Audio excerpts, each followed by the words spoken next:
The ongoing partial government shutdown is over on the fourth day. House GOP members came together along with a few Democrats to fund 5 government agencies and a 2-week extension of continuing funding for the Department of Homeland Security.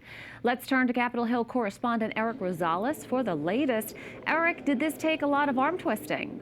Oh, it certainly did, Veronica. Good evening to you. As of late last night, several conservative Republicans, they were on the record opposing the government funding bill unless an unrelated election integrity bill known as the SAVE Act was included in the legislation.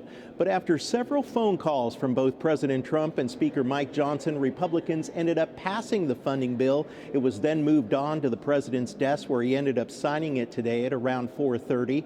But the real concern now is whether Republicans and Democrats come together in the next 10 days to fund the Department of Homeland Security and agree on real reforms for ICE agents.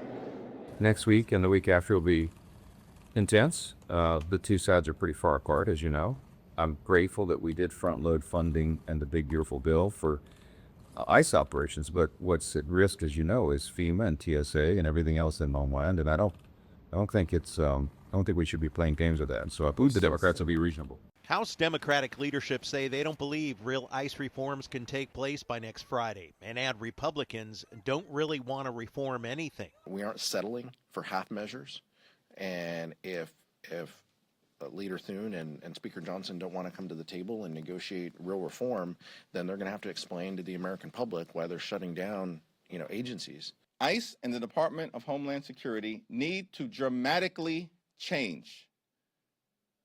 And absent that, then a full year appropriations bill is in deep trouble. One main issue Democrats want: judicial warrants to apprehend suspected illegal migrants, which take a lot of investigative work and time.